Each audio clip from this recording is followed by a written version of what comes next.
Tal cual lo habíamos anunciado, está aquí con nosotros el ex embajador uruguayo ante Argentina, Héctor Lezcano. Buen día, bienvenido, Héctor. Buen día, Alejandro, buen día a la audiencia también, al cumpleañero. Muchas gracias por la invitación. ¿Cuándo definitivamente vos y los tuyos regresaron al país? Bueno, exactamente el 29 de mayo. Hicimos como corresponde una cuarentena estricta. Porque además veníamos, bueno, primero porque era obligación de todos hacerla y responsabilidad, pero además veníamos de Buenos Aires, ¿no?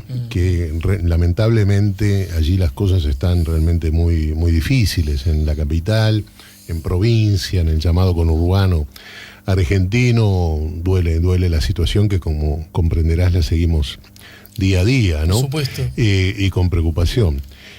Bueno, y acá adaptándonos en el país, nunca me gustó mucho, por más cariñoso, decir paisito. Ajá, ¿no? Pero entiendo, bueno, entiendo. o al gran Río de la Plata, el que escribió Borges, el Charco, ¿no? Sí, no, sí. pero bueno, esos son manías mías, porque comprendo que lo dice la gente con tono Exacto. cariñoso, pero bueno. Entiendo desde dónde viene y Pero entiendo muy la lógica, contento de estar de nuevo en el país, luego de 5 años de tener el gran honor de representar al Uruguay en esa hermana República Argentina, ¿no? Yo recuerdo que la nota anterior que hicimos, la hicimos de aquel lado, de la orilla, en aquella orilla, fue en tu casa, en la residencia del embajador, ¿no? La residencia que oficia de como... Uruguay, claro. Bueno, preciosa construcción además, ¿verdad? Excelente, va camino al centenario, de 1936, 37, y ya en el 48 la adquiere el Estado uruguayo en un punto realmente muy importante. ¿Desde qué año entonces? 1948 es la adquisición del Estado con destino a residencia oficial del embajador. Y realmente, bueno, acá tú me preguntabas cómo estaba, es un salto fuerte porque trato de no reventarme la cabeza contra las paredes, claro, porque en la casa acá, en el querido barrio La Mondiola, a la vuelta del hermano Julio Garategui y señora, entre otros tantos, ¿no? Tengo 114, creo, metros cuadrados, ¿no? Claro. Y una igual casa muy comprimida. No estás mal en relación a... No, pero allá eran 1.786 metros cuadrados construidos, o sea, realmente había que cultivar el provisoriato, decía yo, para el regreso no rompernos la cabeza contra una pared. El modo austero, yo me animo a decir que propio en vos, pero que en todo caso deliberadamente desarrollaste por esta misma razón, porque siempre supiste, por definición, que son 5 años, pero claro. Me imagino que también hizo que el salto, si bien es notorio, sea, por decirlo así, menos doloroso, ¿no? Por supuesto. Uno tiene que tener muy claras las cosas y los cambios institucionales y políticos, etcétera. Y bueno, lo de uno es de uno y aprender a valorarlo, ¿no? Pero sí, austero y abierto, te diría, en términos de la embajada, ¿no? Sí, me consta. Porque una de las cosas que quisimos hacer y que estoy seguro que va a continuar con el nuevo embajador, Carlos Enciso, con el cual hice una transición realmente muy buena, nos visitó con su señora en la casa, y tuvimos 2 horas por lo menos de larga charla sobre tanta cosa que hay en materia de la agenda bilateral de nuestros países. Fue abrir la embajada, desde luego, la nueva embajada, que tuvimos el gran honor de que la inauguraran los presidentes de la República con oratoria, cosa que fue un punto políticamente muy, muy fuerte. Y la residencia que tiene capacidad como para que los 25 de agosto, lamentablemente esto no va a poder ser, es uno de los cambios fuertes, ¿no?, de esta situación de pandemia que atravesamos. Bueno, al mediodía la invitación, ahora que se ha hablado tanto de los cócteles y todo, de la diplomacia del cóctel, yo nunca los disfrutaba, pero en todo caso invitábamos a cerca de 1.000 personas del mundo político, académico, del gobierno, desde luego, de la oposición, diplomático. Pero en la tardecita invitábamos a uruguayos, desde luego con rigurosa invitación que tratábamos de equilibrar en términos de apertura, de pluralismo real, ¿no? Pues si no teníamos que ir a la cancha de River, ¿no? Claro. De River y de Boca y de Vélez juntos, de San Lorenzo, porque, bueno, son cientos de miles los compatriotas que viven en toda esa zona, ¿no? Paréntesis, Buenos Aires es la segunda ciudad con más uruguayos del mundo, ¿no? Es así. Es una gran cantidad de compatriotas que creo que se sienten muy bien, además, en la Argentina, a diferencia de otras colectividades. Bueno, pero este es un tema para otro momento. Entonces los invitábamos de noche. Y bueno, y ahí sí, con cuerda de tambores, con algo de música, con algo. Y recuerdo muy cálidamente cuando con tu familia nos visitaste una noche en que hacíamos algo que se hizo con cierta frecuencia, que es un taller de narración, un taller de literatura y de encuentro, básicamente, uruguayos y argentinos, ¿no? Rioplatense. Roberto Mainés, un murguero de alma, un poeta de arma. Bueno, y lo hacían allí en la residencia, una especie de peña, digamos. Tal cual, muy abierta. Una peña, además, le quiero contar a la sencilla. gente, lo hice cuando yo vine porque volví muy bien impresionado de ese acontecimiento. Era una peña, pero además una peña lluvia, cada uno caía con su torta, con su vinito. Y con su cuento, su canción. Y bueno, y por supuesto su arte, ¿no? O lo que fuera. Que además era como la residencia del embajador, que bueno, además tiene una historia en sí misma, el edificio, la casa. No, por supuesto. Es maravillosa. Y esa combinación, esa, digamos, horizontalidad republicana. Sí. Que bueno, Sí, que sí. de verdad resultaba muy, muy grato de advertir. Y además quiero decir, esto es medio raro porque estás vos enfrente, entonces puede lucir. Pero bueno, ya no estás en ninguna situación de poder que pueda malinterpretarse el elogio. Pero era obvio que esto no era algo impuesto ni artificioso, porque no se hace, no se logra eso. Natural. Y ese es un asunto que a mí me impresionó mucho y me dejó un hermoso sabor en la boca. Además, conversar con la gente, conversar con muchos uruguayos y muchos argentinos. Por supuesto, y cada uno por supuesto. haciendo sus narraciones, en fin. Luego hay colectividades uruguayas, comunidades, como se le quiera llamar, muy importantes, vinculadas en algunos casos a los consejos consultivos. En La Plata, por ejemplo, que hay muchos uruguayos y muchos grupos de esta naturaleza en los que participamos. Me acuerdo haber participado como quizás recuerdes al recitado criollo, ¿no? A nuestros poetas criollos, nativistas, en fin, como se quiera llamar. Sí. Nada más ni nada menos que con un gran payador, Silvio Curbelo, don José Silvio Curbelo, que vive en la Argentina, pero es un excelente payador en La Plata, cuyo consejo consultivo se llama China Zorrilla. Queridísima China Zorrilla para los uruguayos y argentinos, tal es así que el homenaje que realizamos desbordó el Teatro Cervantes, repleto de gente, y el otro día la nueva embajada en la proa de las calles Arenales y Uruguay, casualmente, bueno, junto con su familia y con alguna gente especial, también ahí recibimos el piano en el que ella tocaba, porque ella vivía a metros de esa ubicación, y ya en parte más reducido, pero uno notó en ese recuerdo, y en todos lados por donde camina, el recuerdo emocionado de esa gran artista de las tablas rioplatenses, que fue China Zorrilla, por no hablar de tantos otros, ¿no? Así que bueno, fue una experiencia realmente importante, que culmina lamentablemente. Yo estaba de decano, pero de decano por antigüedad, por lo que llama la prevalencia del grupo latinoamericano y del Caribe de embajadores, ¿no? Sí. Y claro, me pasaba dando discursos también de despedida a los embajadores, porque esto cambia, ¿no? Estamos todos de paso, como en la vida. Y resulta que ¿quién me iba a imaginar que yo me iba a ir sin despedidas, sin saludar al ministro o al gobierno? Por la emergencia sanitaria. Sí, por la emergencia sanitaria, ¿no? Porque nos agarró justo entonces sobre el final. Tal es así que el embajador Enciso recién pudo ir hace, no sé, unos 15 días. Sí, 10 días, creo. Me manda por WhatsApp las fotos, ya presentó cartas credenciales. pero también yo que no podía venir y él que no podía ir. Y bueno, esos días sí fueron muy difíciles y son muy difíciles seguir viendo esa situación de tensión tan fuerte, además, entre la crisis sanitaria y la crisis económica. Ajá. Por la que atraviesa. A ver si nos ayudas, Héctor, para tratar de entender. A ver, naturalmente como corresponde, yo sobre eso no tengo ninguna mirada particularmente crítica.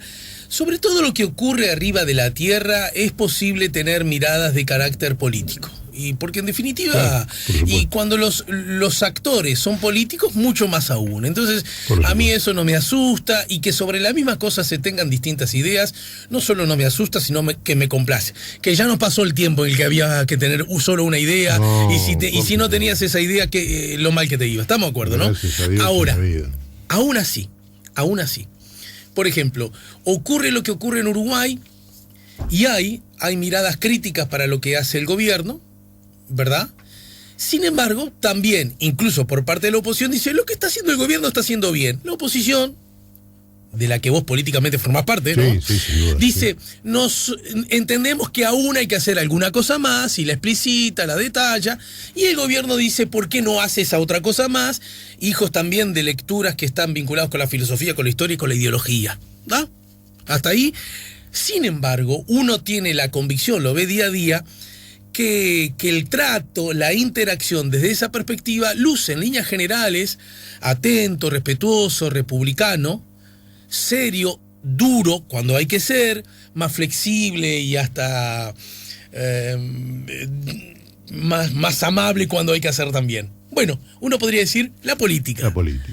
Ahora, ¿por qué ocurre, como uno percibe de acá, que aún en una emergencia sanitaria está en Argentina tan atravesado que uno hasta puede sugerir que, de acuerdo a lo que tú pienses de la cuarentena, sabés si votaste o no votaste al actual gobierno? Esas lógicas que se vuelven un tanto... ayúdanos a entender, ya que estuviste tan cerca. No sé si podré, pero en todo caso me vas a tener que invitar a varios programas. Sin duda. Pero estás en un lugar de privilegio. Estuviste hasta hace poco en un lugar de privilegio para tratar. Y ojalá, Alejandro, nunca se nos produzca una grieta, para usar el término más común allá en la Argentina, de la naturaleza política, pero también, desde luego, social, cultural, artística. Tú que estás en el plano también del arte, del teatro, de la comunicación, no solo del periodismo, porque después cuesta mucho salir, ¿no? Y cuesta mucho articular acuerdos y consensos, ¿no?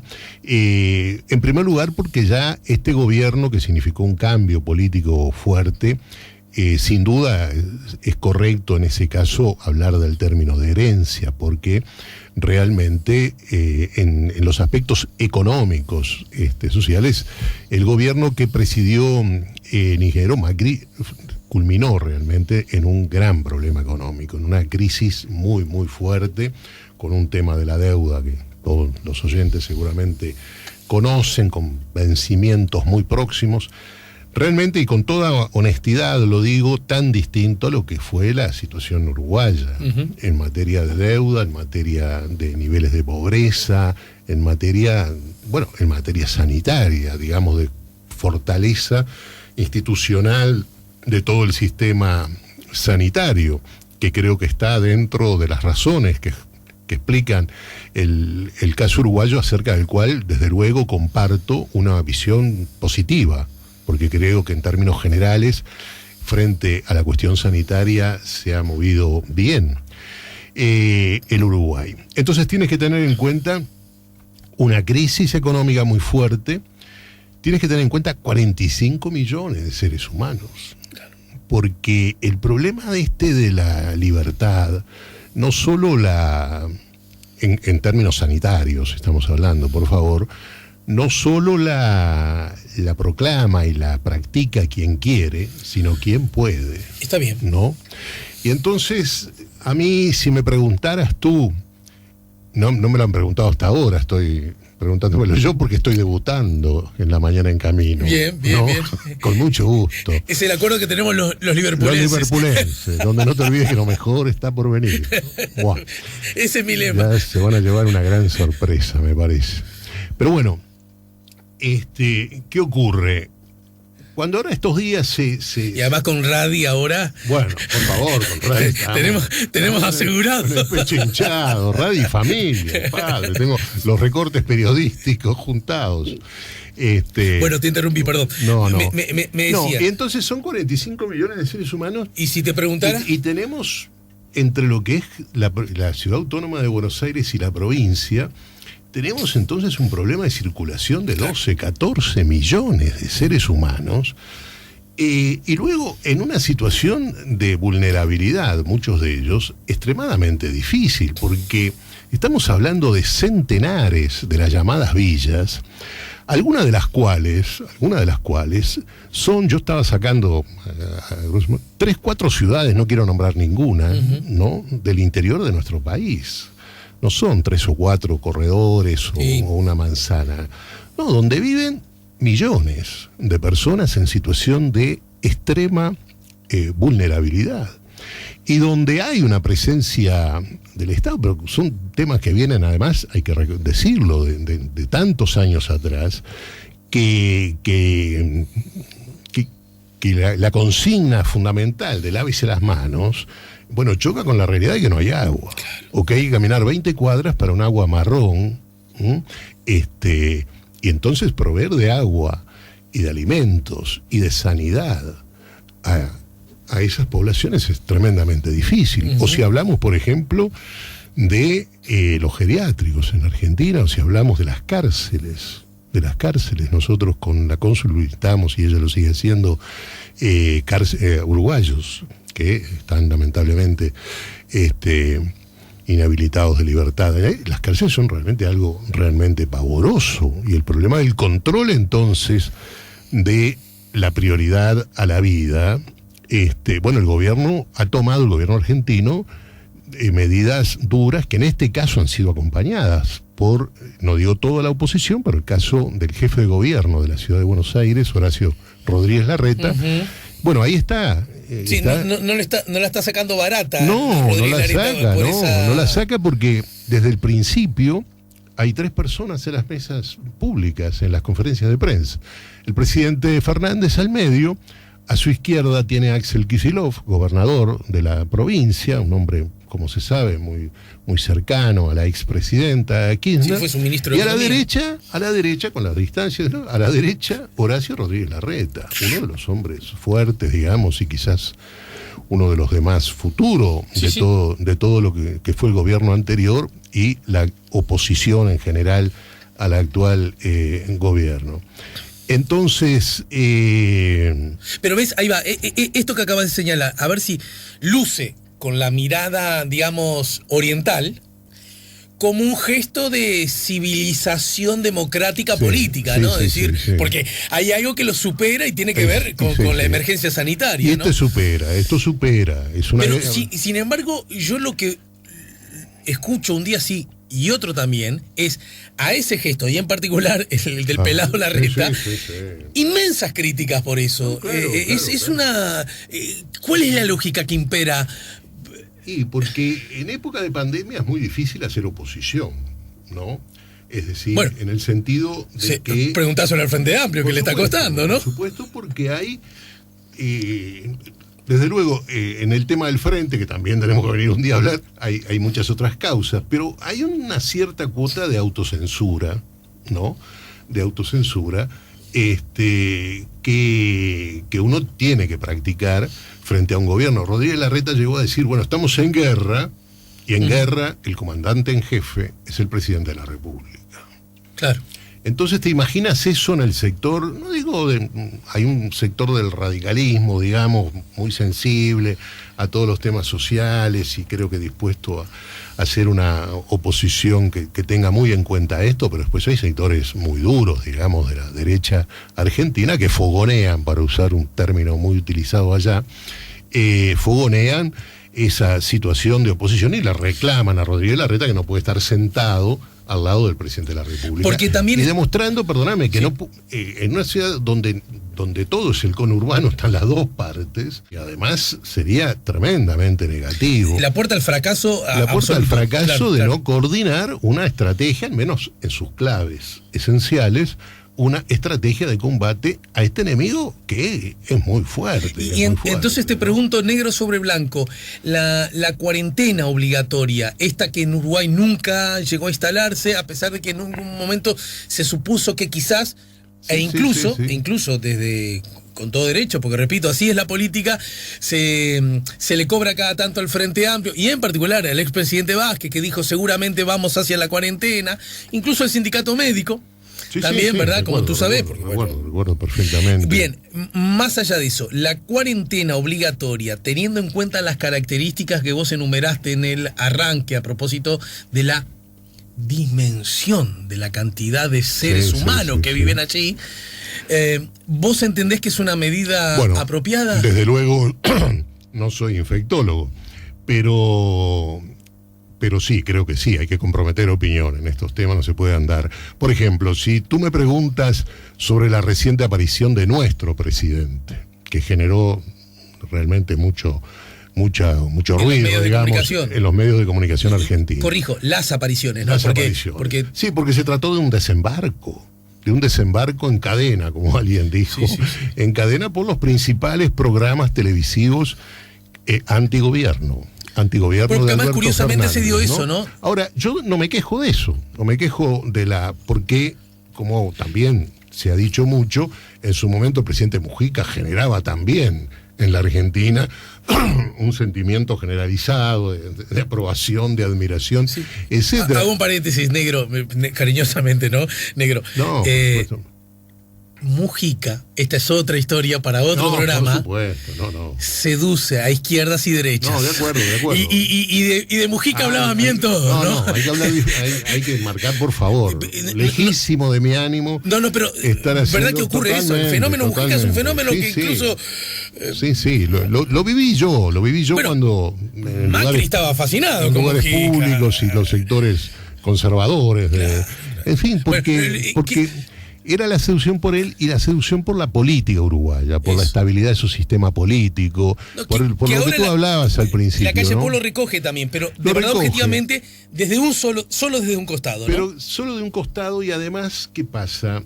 Ese alegato tan fuerte de hablar de la estrategia uruguaya sin quererlo, quizás, pero era inevitable que se produjera un contraste con la situación argentina, porque eran medios de prensa muy especiales, además muy antigobierno de Alberto Fernández, de que yo no voy a dejar prisionero a la gente, no voy a ejercer, en fin, una posición autoritaria, de menoscabar la libertad responsable del individuo, etcétera. Eso sí, yo me permito respetuosamente, pero con firmeza, decir que me parece que se equivocó. Se equivocó sin aclarar, porque de que en Uruguay, en este Uruguay nuestro, por suerte, gracias a Dios, gracias a lo anterior, a la acumulación que en materia de salud pública se venía realizando, incluso antes desde los gobiernos del Frente Amplio, pero bueno, que se profundiza y una trazabilidad histórica, digamos. Hay una trazabilidad histórica que hay que reconocer. Incluso yo no tenía esto de conocer al ministro Salinas de Economía, de Salud Pública, perdón, pero algunas veces que he podido escucharlo, él mismo reconoce esa trazabilidad, como dices tú, y fundamentalmente en el último tiempo un impulso vinculado al fortalecimiento del sector público, de la salud y del sistema integrado, etcétera, etcétera. Esto que digo de la salud lo podemos llevar a otros terrenos, ¿no? Pero en la Argentina había que por lo menos aclarar que, bueno, estamos tratando eso, como han respondido muchos argentinos. Uruguay tiene que compararse con Santa Fe, claro, o con Entre Ríos. Y ahí estamos igual, y algunos índices un poquito peor, algunos incluso. Algunos por debajo. Entonces yo que estoy de acuerdo en términos generales con lo que el gobierno ha venido haciendo, y debería... El nuestro, explicitarlo eso sin ningún complejo ni problema. que el comité científico es realmente muy, muy importante y que estamos todos detrás de, porque las dudas a las que tú hacías referencia eran dudas más que razonables de hombres de la política y de la ciencia, como el caso de Tabaré Vázquez o del sindicato médico, que pensaban, bueno, esto realmente es muy complicado, la cuarentena tiene que ser muy fuerte. Uruguay podía aplicar esta estrategia, que hasta el momento ha sido, ha tenido resultados positivos en términos generales, lamentando muchísimo las víctimas y en fin, y todo lo que se sufre alrededor. Pero entonces yo le diría al presidente, si pudiera llegarle, mire, está muy bien ir a plantear el Uruguay.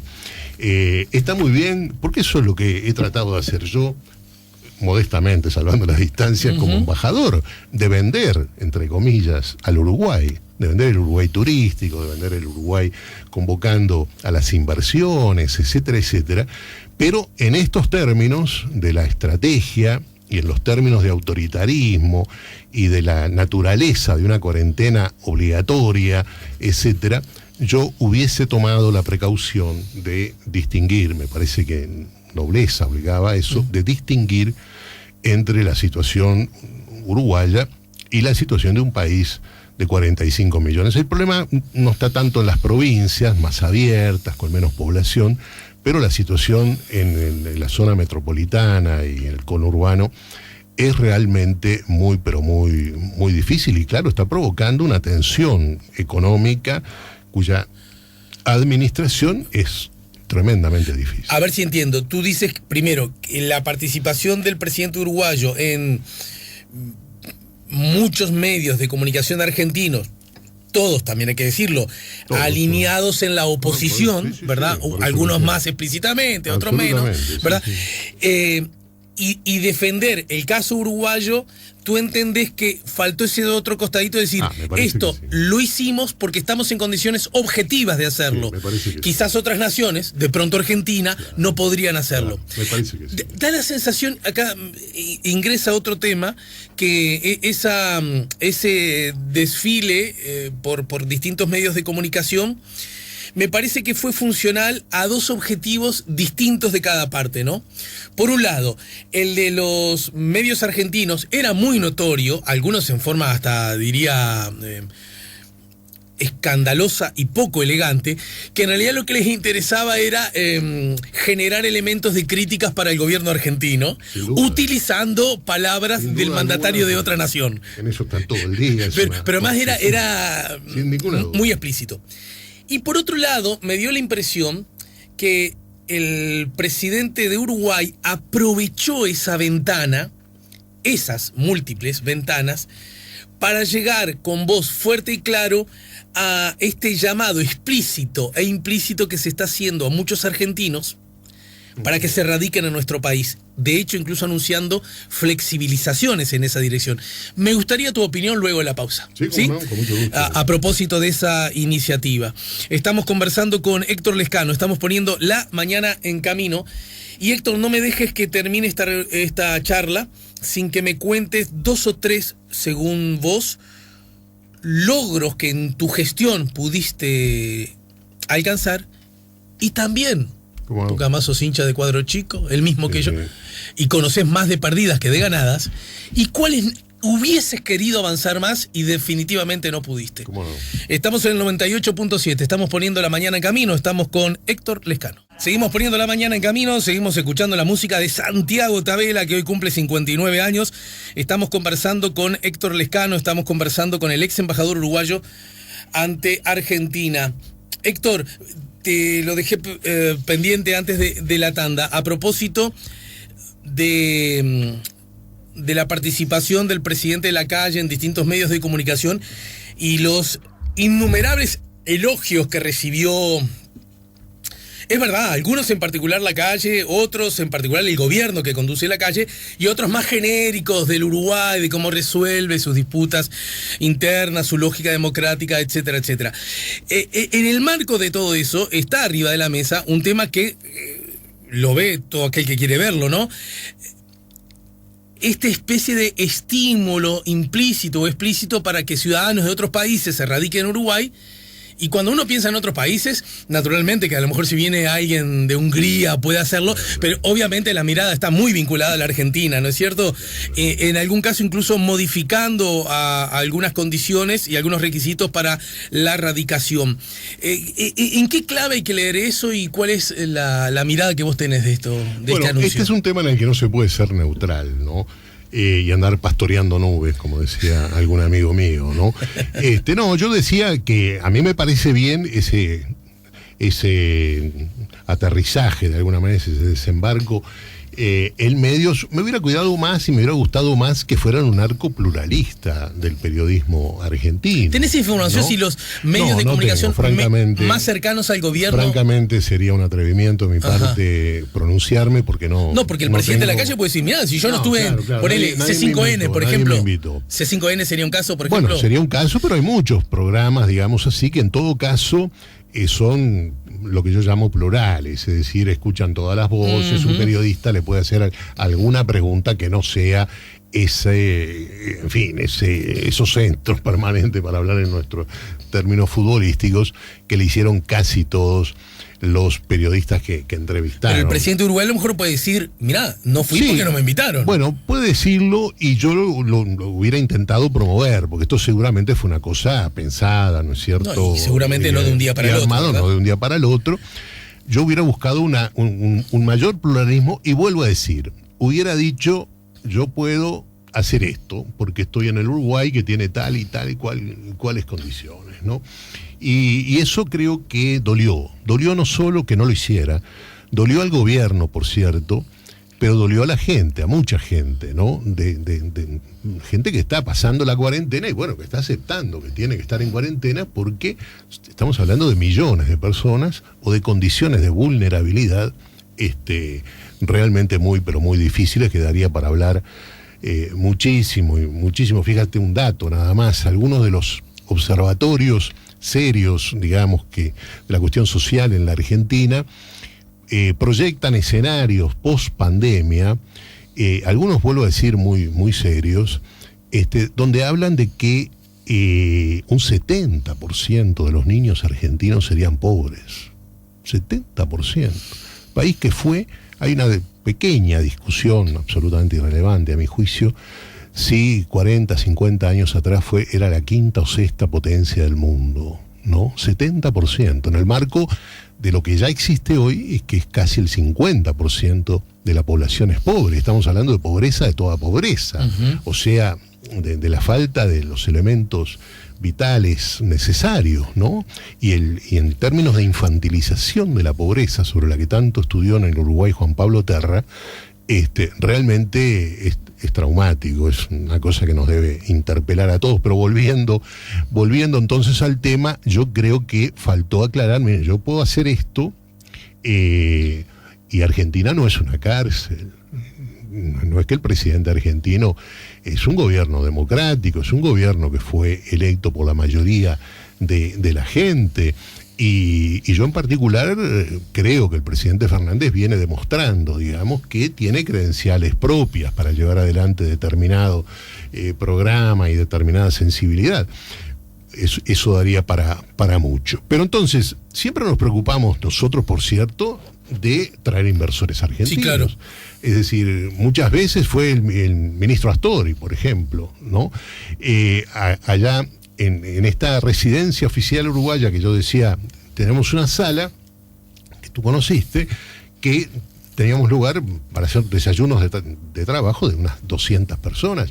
Muchas de esas convocatorias eran a empresarios, donde Astori o Pablo Ferreri o Antonio Carámbula de Uruguay 21, etcétera, iban a decir, señores, mire, el Uruguay tiene una ley de inversiones, tiene una gran estabilidad política, tiene una predecibilidad de su política económica con reglas de juego muy claramente establecidas, y tiene además, independencia judicial.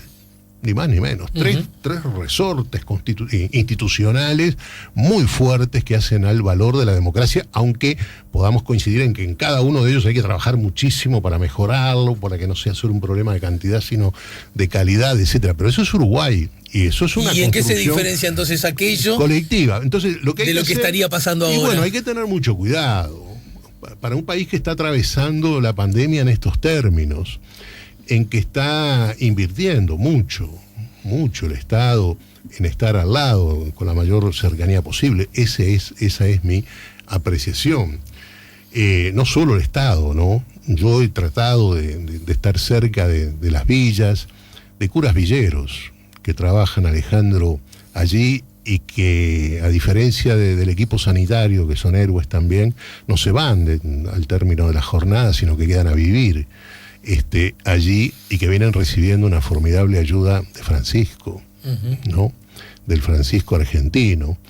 Te cae bien el Papa, ¿no? Me cae bien, muy bien. Te cae bien lo que está haciendo, además. Sinceramente, creo que fue de lo mejor que a los cristianos nos ha pasado, de tener hoy quizás la voz más fuerte en temas absolutamente fundamentales, y más ética, más escuchada, creo, ojalá, en el mundo, hablar sobre el medio ambiente, hablar sobre la migración, hablar sobre libertades, hablar sobre equidad, y hablar últimamente sobre la pandemia. Ya hay muchos curas villeros que están entre las víctimas. Se le reprocha su condición demasiado peronista. Bueno, ¿no? La derecha insiste mucho en eso, por supuesto. Mira, me permito recomendarte y a la audiencia un libro, porque he leído muchísimos, realmente, que se llama El Papa Peronista.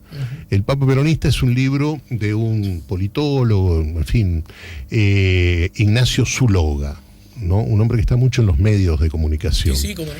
Y es una investigación de 2 años, muy seria, muy equilibrada, realmente, desde una mirada, en fin, muy no complaciente, que creo que es muy bueno para, reconociendo una formación en un mundo peronista, donde se formó, digamos, y vivió sus años juveniles, etcétera, el Papa Francisco, que vivió Bergoglio. Claro. Yo tenía un chiste de un colega mío, no quiero dar el nombre para que no se enoje. Colega en su condición de embajador. Embajador, dice, imaginaos, el error mío, ya que vos me preguntabas aciertos y errores, debo ser el único embajador que nunca le pidió una reunión para tomar un café al cardenal Bergoglio. No, bueno, eso sí que... Nuestro común amigo y columnista de este programa, Mario Cayota. Bueno, claro, Mario, un gran abrazo a Mario. Que a propósito me doy cuenta que yo lo que hago en la vida es rodearme de cristianos, ¿no? No, me parece muy bien. Entonces, siempre dice que cuando designaron a Bergoglio Papa, él dijo, me voy a poner un cartel que diga, yo no conocí a Bergoglio, porque a pesar de su vínculo, de su trayectoria, él a Bergoglio lo conoció después como en Papa y él como embajador, ¿no? Pero porque te acordás que todo el mundo lo había conocido, lo había tratado, había viajado con él en el subte. Son todos amigos. Pero pará, hay algo igual que como quiero... Como hincha de Progreso. Con todo respeto, por favor. Con todo respeto. Hay algo igual que sobre lo cual me gustaría, Héctor, porque por un lado me decís, pero el Frente Amplio hizo esto, y en la propia casa en la que yo vivía, y venía Astor, y venían los empresarios, y entonces... Pero era otro momento, sin duda era otro momento. Argentina vivía una determinada situación económica que califiqué de fracaso. Argentina no solo no despegó, sino que profundizó negativamente muchos de los índices de la situación económica, que también heredó, hay que decirlo, ¿no? Que también heredó una parte importante de ella. Bueno, sobre todo, parte de eso explica el triunfo de Macri, ¿no? Sin duda explica el triunfo de Macri. Y la alta votación incluso que tuvo también en la contienda final con Alberto Fernández, ¿no? Muy alta. Pero era otro momento. Entonces no quiero escaparme. Está todo el tema de las garantías de esos capitales que vienen, capitales de inversión productiva, generadoras de puestos de trabajo, etcétera, y no capitales que vengan a lucrar, digamos así, con estas situaciones de ventajas comparativas. Están todas las reglas internacionales, el gran cuidado que hay que tener y la decidida voluntad política en medio del lavado de dinero, etcétera, porque estos son cánceres, son problemas que no puede dudar la mano en combatir un gobierno. Y además, la verdad es que creo que se va a dar naturalmente. Yo en mi última etapa, y me imagino que será la situación actual del embajador Enciso, el consulado y la embajada teníamos cantidad enorme de consultas. Aun cuando la pandemia todavía no estaba instalada en forma dura, como lo está y lo estuvo desde hace tanto tiempo, teníamos consultas acerca de la radicación en Uruguay, de las inversiones, etcétera, y uno desde luego las aprovechaba en el buen sentido de la palabra. Decía, mire, Uruguay es esto. Uruguay quiere recibir gente de todos lados, hay una población, hay censos que se están haciendo sobre gente, por ejemplo, que se retiró a vivir a Colonia, que creo que van a dar resultados muy satisfactorios. Y no estoy hablando solo de argentinos, sino gente que encuentra, no solo en el este del país, sino en un departamento como Colonia, una oportunidad, en un país de lo cual tenemos muchas cosas para estar realmente orgullosos, siempre y cuando se lo mire desde un espacio de construcción colectiva, realmente, ¿no? Y ahí hay una acumulación que viene de atrás. Entonces creo que es un tema en el que no podemos decir no queremos saber nada de esto, porque además, insisto, es una realidad, más allá de nuestra voluntad o de nuestra decisión política. Es una realidad que tenemos que manejar con mucho cuidado, con las garantías suficientes, con los controles suficientes, en fin, con una voluntad de que en este momento tan duro de la Argentina no estamos en la pequeña, digamos así, de ir a gritar los goles desde el alambrado, ¿no? Porque me parece que por ahí no estamos trazando además un camino en que deberíamos juntarnos en el marco del Mercosur.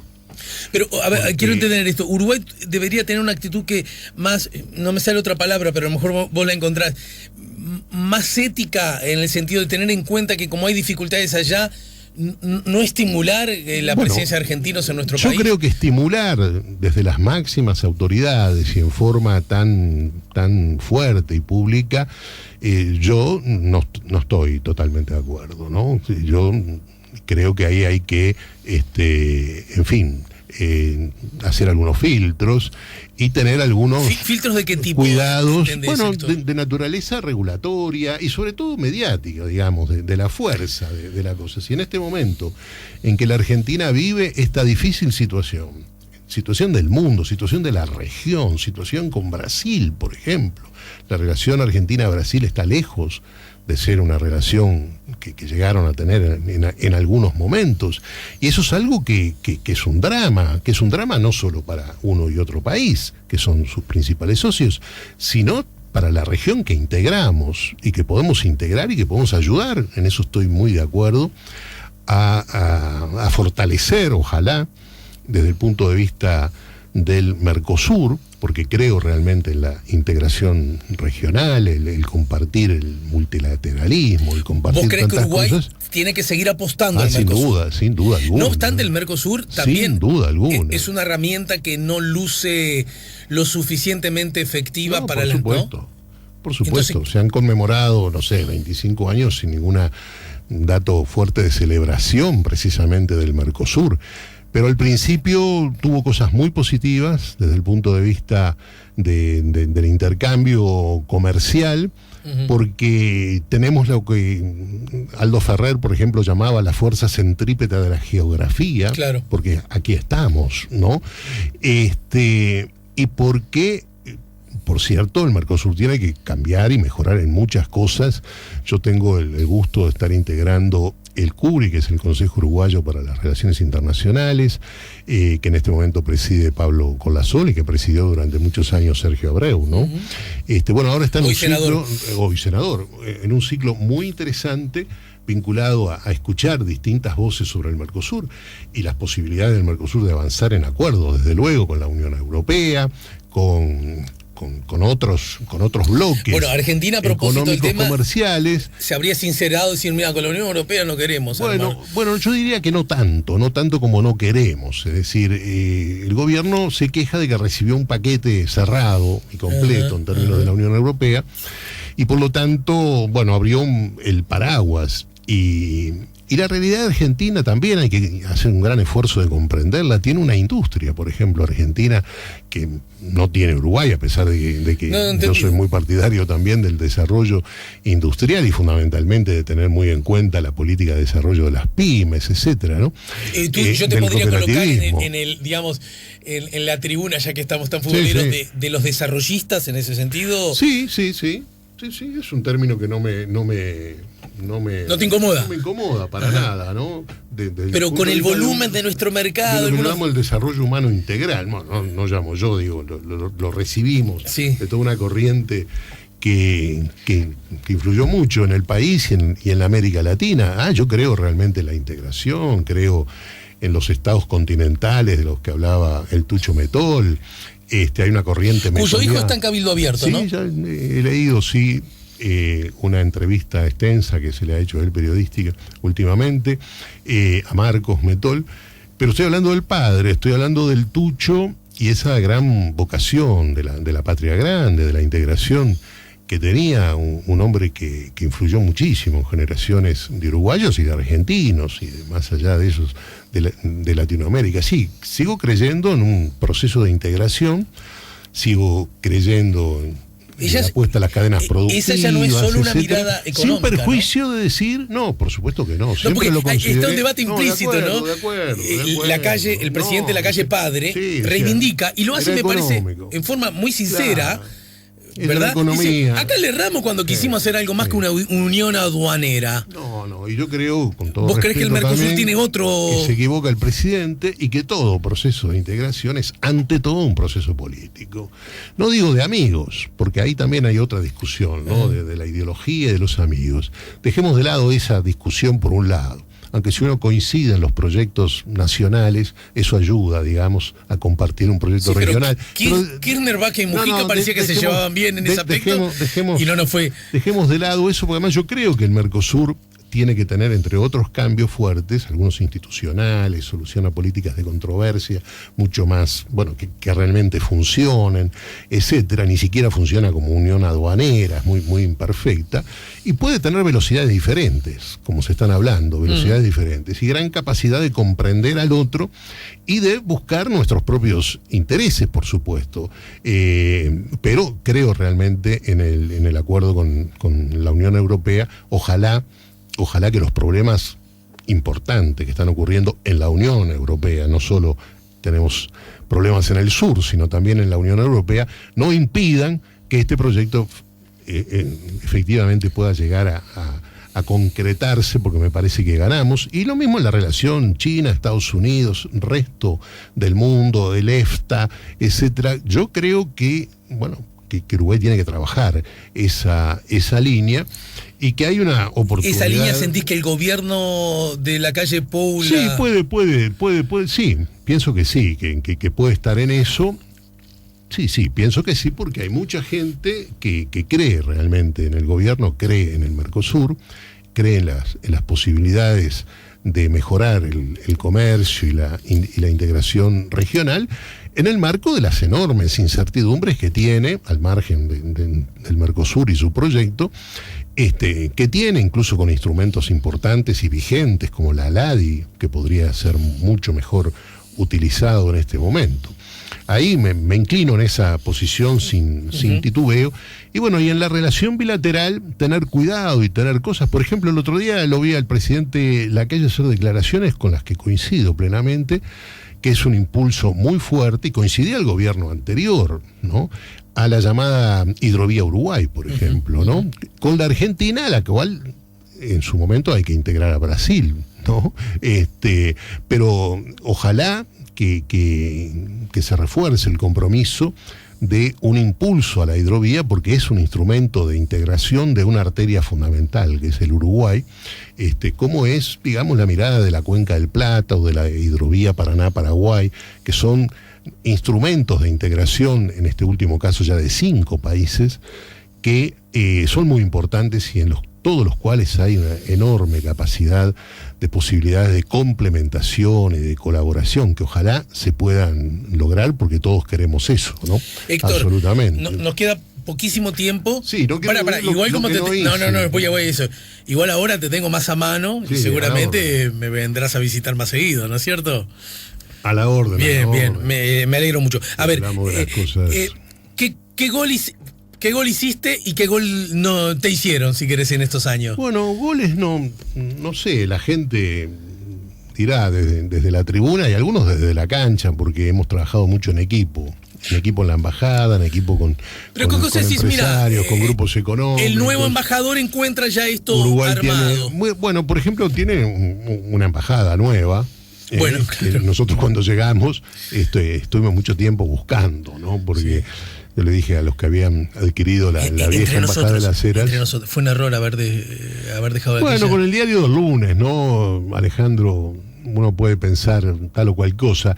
Yo creo que definitivamente se vendió y que logramos, por suerte, una buena... Y logramos, digo, porque fue un trabajo plural, donde participó gente de la embajada, como Roñón y del Palacio, el ministro Carlollito, etcétera. Una solución porque estuvimos a punto de instalarnos con una carpa en el Parque Lezama, muy uruguayo, ¿no? Muy uruguayo. Tuve el gusto de participar en tantos actos del Frente Amplio, en la recuperación democrática, sobre todo, ¿no? Pero bueno, finalmente logramos una negociación que permitió no pagar multas estipuladas en contratos y tener eso, inaugurarlo, que fue un punto muy fuerte. Mira, estuvieron Vázquez y Macri en la inauguración. Sí, absolutamente, con oratoria de los dos, ¿no? Conmemoramos los 40 años del terrible asesinato de Selmar y el Toba y los otros compatriotas en el Senado argentino. Y logramos que en 10 años fuera la primera vez que se reunía en el Senado la oposición y el oficialismo. Y figuras que aún sin ser senadores tenían una altísima representación, como por decir Ricardo Alfonsino, Solari Irigoyen, claro, o los senadores del Frente para la Victoria en ese momento, etcétera. Y esa foto es una de las miradas políticas más fuertes que tengo, sinceramente. Me gustaría que se mantuviera, si posible. Qué paradoja, ¿no? Y creo el horror y la tragedia recordada. Fíjate tú, mira, facilitó estamos nosotros y está Rafael Michelini, entonces senador, recibiendo de parte de la vicepresidenta Gabriela Michetti. En el Senado lo declaran ciudadanos de honor a ambos, ¿no? Y del otro lado, Abal Medina, un apellido fuerte en la política argentina, vinculada a cuestiones duras, no él personalmente, pero claro, sí su familia, su tío, etcétera, su padre, entregándole a Luis Alberto Heber, en ese momento presidente del directorio del Partido Nacional, para ser depositario del Partido Nacional, como correspondía a la pertenencia de Gutiérrez Ruiz y a la familia, ¿no? A la familia Matilde e hijos de...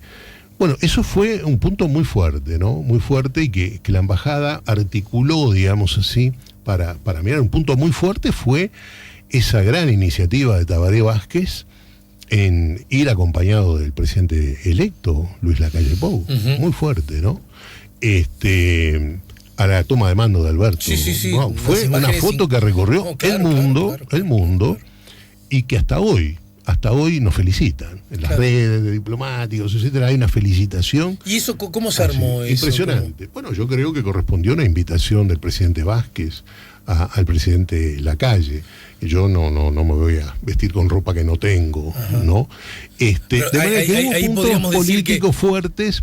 Y después Uruguay trabajó mucho y la embajada apoyó todo lo posible en materia de la integración bilateral, en materia de los organismos. Tenemos 5 o 6 comisiones. ¿Cuál no salió, Lecano? La CARP, por ejemplo, con el inolvidable Felipe Michelini presidiendo la delegación, lograr el dragado del Martín García y de otros canales del río, de la Plata, y las iniciativas de la CARU en el río Uruguay, de la Comisión Técnica Mixta de Salto Grande, de todo lo que tiene que ver con esa integración fluvial, digamos así, y donde había también argumentos de duda, de falta de transparencia en el pasado. Todo eso se blanqueó, en el mejor sentido, a mí el término no me gusta mucho, pero se blanqueó, para decirlo rápido, de una manera muy buena, y la embajada ayudó mucho, al punto tal que en un almuerzo con las delegaciones de la Comisión Administradora del Río de la Plata se organizaron las reuniones en la isla Martín García, reuniones de las comisiones y del Poder Ejecutivo de ambos países, todo un símbolo, y después de parlamentarios de los dos países, en lo que va a ser ahora la única frontera seca que vamos a tener con la hermana República Argentina, en la medida que la Timoteo Domínguez, uruguaya, ya la naturaleza la juntó, ¿no? Fíjate que simbólico, ¿no? Pero la naturaleza y las corrientes la juntaron a la isla Martín García. Así que, bueno, y luego está el tema de la mirada federal, de la mirada, bueno, tan artiguista, porque uno no puede ir a la Argentina desprovisto de esa huella fuerte del jefe de las Provincias Unidas, del Río. Nos enojamos mal aquella vez que Cristina, y yo sé que estos viejos nos enojamos mal cuando Cristina dijo quiso ser argentino, no lo dejamos, ¿no? Porque ella le dio además gran importancia. Pero hicimos la peor lectura de esa frase, ¿no? ¿O no? ¿O estoy yo equivocado? No, yo creo que sí, porque son cosas, digamos así, que hay que mirarlas en un contexto determinado. Pero no era un elogio para Artigas, para el nuestro. Es como decir, ¿cómo quisiéramos que Suárez fuera argentino? Claro, ¿no? No solo de las Provincias Unidas, sino del resto de la Argentina también, y justamente el gobierno anterior le había dado una impronta muy grande a los 200 años del Congreso del Pueblo, del Congreso del Arroyo de la China, en fin, a la raíz federalista y federal que continúa siendo una inspiración, Héctor, muy profunda. Pará, decime casi con un título, te voy a decir 4 cosas y necesito que las respuestas sean casi de título, a una cuenta de posteriores desarrollos. De acuerdo. Pero pará, ¿qué cosa francamente te encontraste con una pared y no pudiste? Bueno, hay cosas de la economía, del comercio, donde no te olvides que producimos lo mismo, nuestras escalas, por supuesto, correspondientes, pero que producimos lo mismo. Me hubiera gustado abrir nicho, como dicen los economistas, más de lo que se intentó, pero bueno, ahí hay una ruta marcada en algunas cosas, ¿no? Bustillo, nuevo canciller, ¿qué comentario? Casi como título, pumba. Tengo una opinión fundada y muy fuerte acerca de este funcionario designado por el presidente Lacalle, pero me llamo al silencio como un modesto aporte a un gobierno en combate a la pandemia. Y mientras esta dure. Bien. Ojalá que le vaya bien. Bien, su presunto buen vínculo con el presidente argentino, ¿es real o...? No, es real. No. Y eso no puede ser... Mi opinión no tiene nada que ver con los vínculos que este funcionario tiene con todos los presidentes, incluso los uruguayos y los ex uruguayos. Está bien, pero cualquiera entiende lo que dijiste. Tenés una mirada crítica para combustible. Sí, pero es un poco lo que te decía hoy. Es mi modestísimo aporte. El presidente conoce mi opinión, pero, digamos, bueno, el presidente de la calle Pou. Sí, me llamo a silencio, digamos, como una modesta contribución, ya que tú me preguntas. No quiero eludir una respuesta, ¿no? Talvi. Me dolió Talvi. Se escribirán ríos de tinta, ahora serán congresos de politólogos, de periodistas, de políticos, de todos. Pero tengo como una doble cosa, ¿no? Creo que es un problema, desde luego, tan como tú venías informando en todas las tapas, porque es un hecho político de una gran trascendencia. Su renuncia como seguramente figura, sin antecedentes, yo ¿no? creo que sin antecedentes. Mira, desde que escuché ayer todo este tema, traté de de pensar y de buscar y de bucear por todos lados profundos, pero creo que no hay antecedentes, sinceramente, sobre esta situación. De Talvi creo que es un duro golpe para el gobierno, pero es un duro golpe para la política, como algunos han expresado, incluso compañeros del propio Frente Amplio. Y bueno, y yo creo que la política pierde un cuadro que podría haber sido tecnopolítico de alguna manera, ¿no? Con condiciones indiscutibles. Y bueno, me cuesta hablar de los problemas de otras tiendas, sobre todo cuando tengo mucho para hablar de mi propia pertenencia fuerte y cada vez más. ¿Aceptás más temprano que tarde un encuentro para que desde tu mirada analices por qué el Frente Amplio perdió la última elección? Cómo no, con mucho gusto. Lo haremos, sin duda alguna. Hay cosas que creo que hay que mirarlas con cierta reserva en el primer tiempo, y hay cosas que creo que le debemos a la opinión pública. ¿Ya sabés a quién vas a votar en la intendencia? Sí, esta noche tenemos el lanzamiento. Mira, no lo tenía presente. De la lista 989-808, ¿te acuerdas la vieja? Sí, 808 histórica. del Partido Demócrata Cristiano que integro, que en una gran mayoría decidió apoyar la candidatura del compañero Daniel Martínez a la intendencia. Y bueno, me han invitado y voy a participar. Creo que el Frente Amplio tiene tres muy buenos tu voto es para Martínez. Candidatos, pero bueno, acá que uno no puede, pastorear nubes y andar quedando bien con todo el mundo. Creo que la gestión de Martínez fue una buena gestión como intendente. Y estoy acompañando una decisión mayoritaria, no unánime, porque hay compañeros demócratas cristianos muy respetables, importantes, que están apoyando otras de las candidaturas, porque son tres buenas.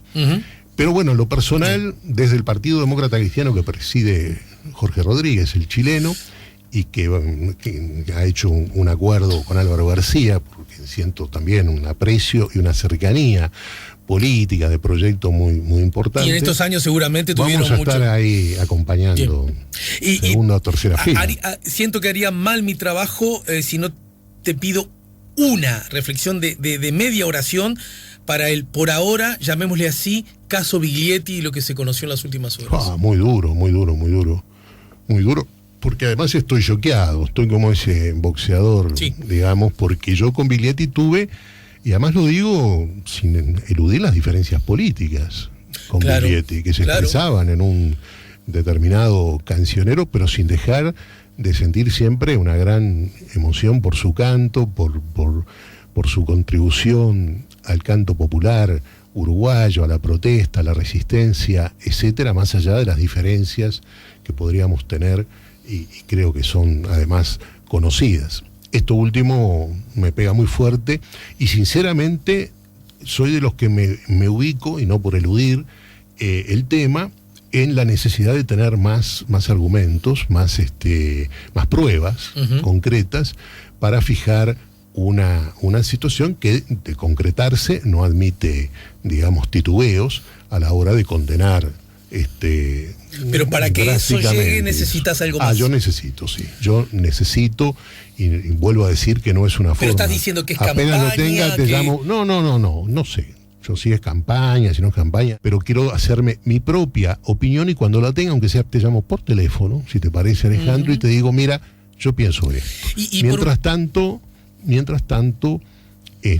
saludo su memoria de aporte al canto popular. Ojalá que todo esto sea, no sé si algo armado, inventado, etcétera, pero ojalá que no sea verdad. Y por último, 5 segundos para que me digas cómo está haciendo las cosas desde tu perspectiva el ministro Cardoso. Lo digo en tu condición de ex secretario de Estado. Bueno, sería muy injusto si yo lo juzgara, Cardoso. Yo creo que está haciendo las cosas bien, sinceramente, en el marco de una situación increíble, de un ministro de turismo. Creo que se equivocó al decirnos que un turista no es un amigo, un hermano. Siempre es un amigo, un hermano, pero no lo podemos recibir en la casa porque nos tenemos que cuidar nosotros y cuidarlos a él. Y entonces es increíble estar al frente de un ministerio de una actividad enormemente, de enorme importancia para el país, económica, social, cultural, etcétera, como es el turismo. Cada vez estoy más convencido de eso. Imagínate lo que habré trabajado en la Argentina para el desarrollo y la promoción, pero en el marco de una pandemia. No corresponde hacer una valoración en términos al menos cuantitativos. Pero bueno, él junto a Raymond Monseglio son dos personas que están muy cerca de la actividad, uno un poco más que el otro, y ojalá vayan para adelante por todo lo que ha significado la acumulación, además de estos años. Yo cuando asumí, quizás tú lo recuerdes, dije que había tenido una muy buena transición con el entonces ministro Bordaberry, ¿no? Y me pegaron mucho por eso. Yo, mire, yo no lo voy a votar. ¿Te acuerdas que después fue candidato a la intendencia? Sí, claro. Yo lo voy a votar.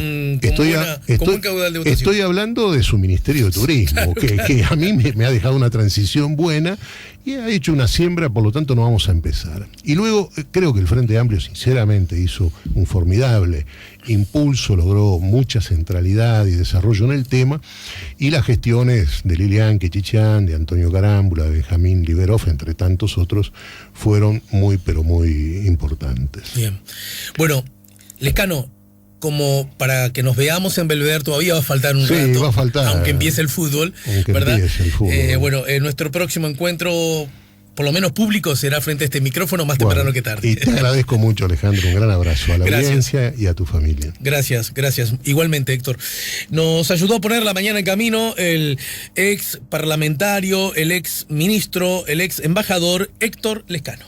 Si buscas un portón automático para tu casa o para la oficina, asegúrate que sea fuerte, que sea seguro, que sea práctico, que sea un SEA. Porque solo un portón SEA te asegura el mayor respaldo técnico, un service propio en todo el país y la garantía de todos sus productos. Ingresá en seaportones.uy o llama al 2601-2611. Si vas a elegir un portón, que sea un SEA.